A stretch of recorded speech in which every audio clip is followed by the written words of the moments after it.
The big game is fast approaching, but wait, you still haven't got your tickets. You've spent hours searching, but you're still confused about ticket prices. Time to stop searching. Visit ticketcompare.com. We compare ticket prices for all the popular leagues and tournaments for you. We work only with the most trustworthy sites, so you can have peace of mind when buying your tickets. Compare prices, buy tickets, get to the game. Ticketcompare.com. Buying tickets made simple. That's a question. Yeah, of course not.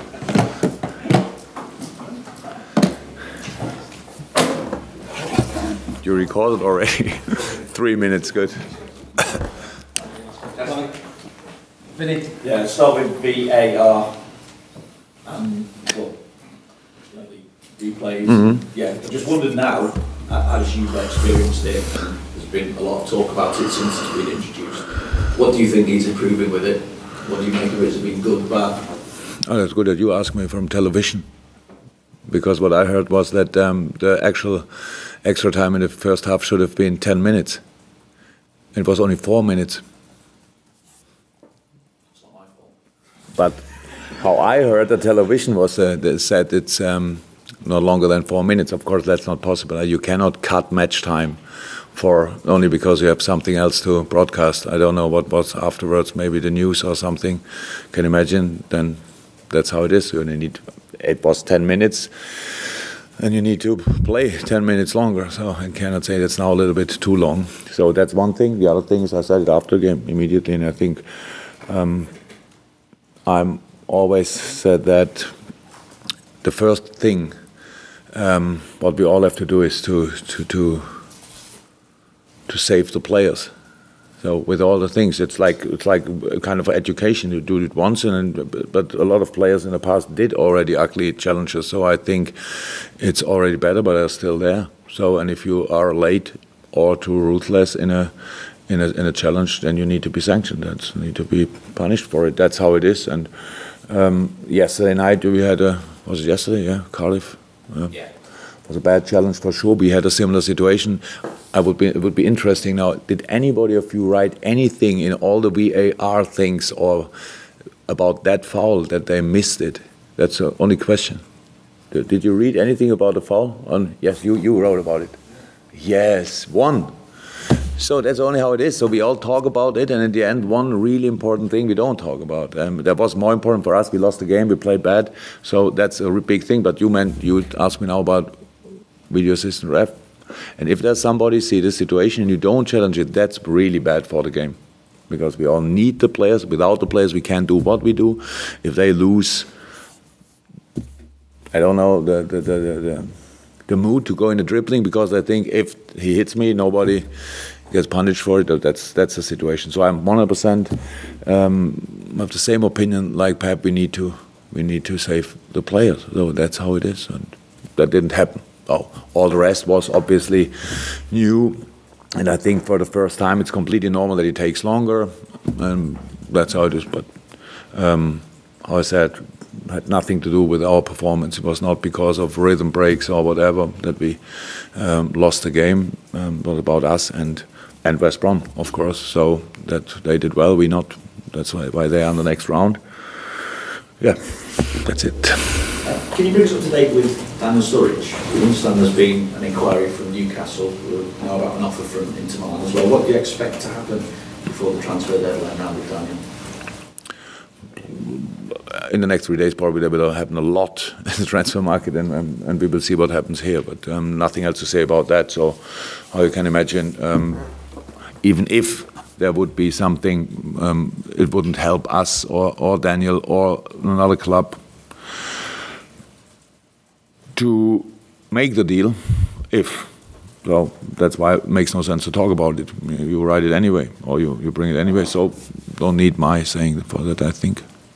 And after the last two results, the argument put forward is that maybe it's an indication that Liverpool need to replace Coutinho in this transfer window. What do you make of that? Phil Coutinho is not to replace in this transfer window. So there's no why paid Barca a big amount of money for a player like Phil Coutinho, because he's pretty rare to get in. So we can't stop thinking about that. It's not about replacing anybody. It's about using our own opportunities, our own tools, players, tactics, formations, all that stuff. And yes, it's right. We didn't play well at Swansea, but a few days before we played fantastic against Man City. So, and now we didn't play. But of course, we could have won anyway at Swansea, and exactly the same with the last game. So it doesn't say anything about the performance. It's only the results were not good enough. But we could have won these games. So it was not about creating chances. It was about different stuff, different things. And the game again against Swansea, formation-wise, against West Brom. Defending, and I don't think that Phil would have helped a lot in these situations, to be honest. When he was a fantastic player, but that was not a problem there. We have to find immediately back on the winning track, if you want. We need results to reach our targets. We know that, but the solution is not out there on the transfer market in that moment. I said we have always open eyes in situations like that, but it's not that there's something out there for us to get, and because we really think we have to use first of all our players. Unfortunately, in a moment when Phil left, Adam got a little injury again. It's unlucky, of course, but not to change. But that cannot be the reason for now getting nervous and go out and try to do something. So in the long term, we will do a lot. In the short term, I don't think that will happen a lot. So, can I talk about penalties, please? It's not been great over the last 10. I'm sure you probably agree with that. Yeah. How does it work here on the training field? A lot, really. It's unbelievable. So if you're good that you ask, because the boys pretty much after each session out there, and there's still 4 or 5 players who think they should take them. So they try it and they do it, and they are really good in it. And Roberto Firmino was in this group, probably will still be in this group after training, and he scored before, fantastic goal, is in a good moment. So it was a logical decision that he is the one to take it. And at the end, it's about 2 inches, centimeters, whatever. Fantastic penalty or missed penalty.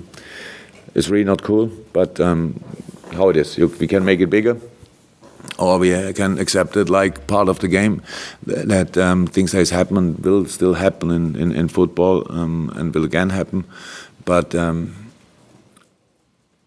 we had this last year when Millie scored, it felt like 50, and then what was Middlesbrough or Norwich? No, Southampton, I think, at home. He didn't score, and yeah, it was a very important one, to be honest. So, but it always can happen outside. It's not cool, but it's not a real problem. You can make a problem of it, but we still have players out there. They are able to finish a situation like that from 11 meter. Huddersfield Town next. Your old mate, Mr. Wagner, in charge of them. How do you feel they've done since the start of the season when they were absolutely flying? Usually it's not my job to talk about an opponent. I can make an exception, of course, in this case, because it's Dave. But I really think that everybody expected before the season that Huddersfield will fight for the league until the end. So should not be a surprise. They did so far fantastic with the possibilities they have, the money they have and stuff like that. They do really brilliant. They are in the middle of a group who fights for the league.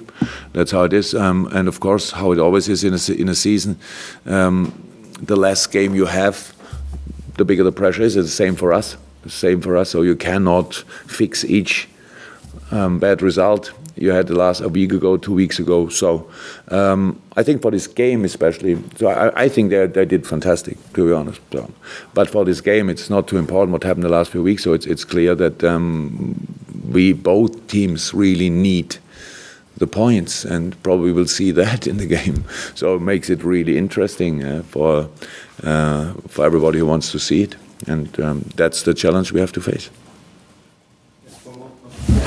Can you see them maybe establishing themselves like, say, for example, Burnley have done, who were on, I suppose, a similar budget, and they sort of work from the bottom and they know that each one. I don't think that Huddersfield is long enough in the Premier League to compare them immediately with Burnley. I think if you compare the possibilities Burnley has and Huddersfield, they're maybe like between us and Burnley, I don't know exactly, but there's a big difference. They're being 1 year in the Premier League and not for a few years, so that makes all the difference. Sean Dyche and Burnley are doing a fantastic job there. So, but we cannot compare different clubs in these situations. But that's of course the chance they have. That's how it is to stay in the league and to use again the situation one more time and then to stay there again. So that's how it is. It's always possible. It's nice that it's possible, but unfortunately, from our point of view, they have to do it without any points from Liverpool. So we have our own targets, and for them we needed 3 points. Yeah, and you've been pretty robust in the past in defending your defenders when they've been highlighted for criticism in various matches, but the last couple of games, Swansea and Saturday against West Brom, it's been chaotic on occasions, hasn't it? Is it back to basics now in terms of the way? Against Swansea?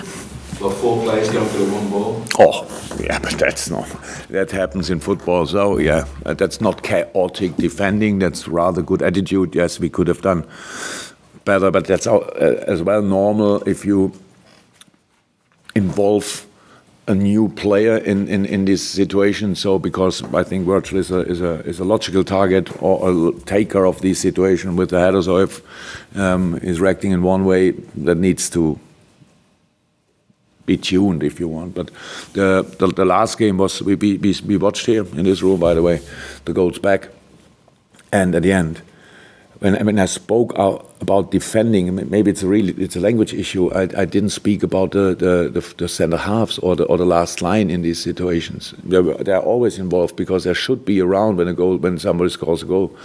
But I showed the boys where we should have defended, where we could have reacted much better. At the end, it's clear. We have twice Rodriguez in a good situation. If we have a better position on different positions in the team, then we can avoid this goal easily.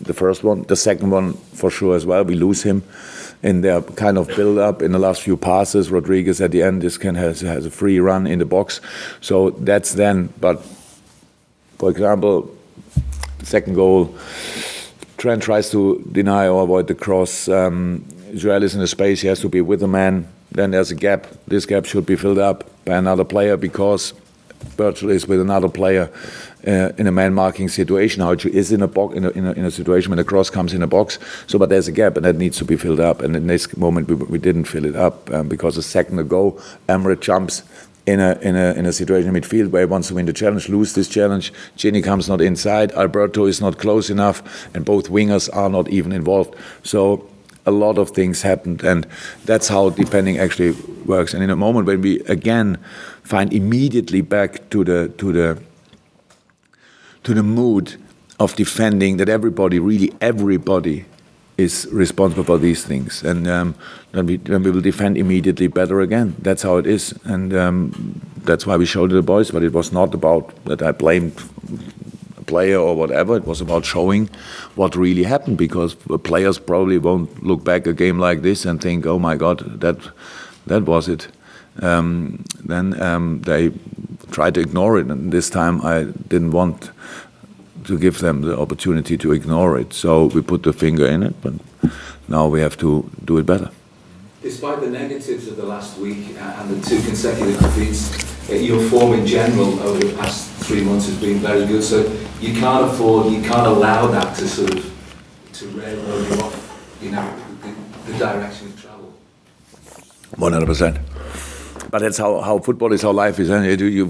It's really 2 weeks ago that we had an 18 game unbeaten run, whatever, and then you lose twice, and everything feels different. That's absolutely the truth. But and that's okay, because for us it's very important that you feel it and don't think it's not too important. No, it's very important. It were 2 really harsh defeats for us. They felt really hard, and that's good, but now we have to immediately show up again. That's for sure as well. And it's a season. It's a part of the season where you have to build on the basis you created so far, and not to gamble with it. I don't think the boys gambled, but it looks like if you give 2 big opportunities away.